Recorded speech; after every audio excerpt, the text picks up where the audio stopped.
Oui, mais vous dites serrer la vis, c'est pas suffisant. Ce qu'il faut, alors là, on nous dit on va durcir la circulaire Valls. Entre parenthèses, ce sont deux ministres qui siègent dans le même gouvernement. Il doit y avoir de l'ambiance. On passe par exemple de 5 à 7 ans de présence sur le territoire Oui. national. Mais en fait, qu'est-ce qui se passe in fine? On régularise des gens qui sont hors la loi, c'est-à-dire des gens qui sont rentrés par effraction sur le territoire national. On n'a pas à régulariser ce genre de personnes. Alors vous avez toute la bien-pensance qui nous explique que dans des secteurs en tension, bien il y a des emplois non pourvus, mais enfin je vous ferai juste remarquer qu'en France il y a 5 millions de chômeurs. Et puis tout ça c'est une pression pour faire baisser les salaires. Moi j'ai entendu des patrons, notamment dans le secteur du bâtiment ou de la restauration, qui avaient des propos quand même assez inquiétants, qui nous disaient nous on a besoin de ces gens-là, oui il faut que l'on régularise tous les clandestins que l'on emploie. Donc c'est pas possible. Des travailleurs à bas coût. Alors, on voit quand même que la politique de fermeté, aujourd'hui, Philippe Ballard gagne les électeurs de gauche comme de droite. Est-ce que, comme le sous-entend Bruno Retailleau, un référendum sur la question serait intéressant?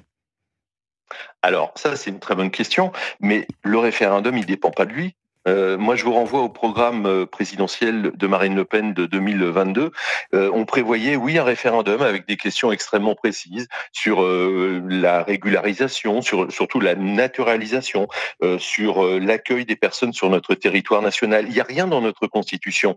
Et après ce référendum, ce qu'il faut, c'est en tirer les conséquences. Il faut modifier notre constitution. C'est le point central. Tant qu'on ne modifiera pas notre constitution pour nous mettre à l'abri des jurisprudences qui nous viennent de la Cour européenne des droits de l'homme, de la Cour de justice de l'Union européenne, on n'y arrivera pas. Donc, Monsieur Retailleau, moi je l'écoutais, il était l'invité de Sonia Mabrouk hier matin, Absolument. quasiment à la même heure, mais il avait des propos qui étaient très bien, on pouvait souscrire. Vous savez, c'est Laure Lavalette, ma collègue, qui a dit il pourrait être porte-parole du Rassemblement national. Très bien, il y a les paroles et les actes. Et malheureusement, Monsieur Retailleau, il va être bloqué dans son action parce qu'il ne pourra rien faire tant que nous n'avons pas modifié notre constitution après avoir organisé un référendum.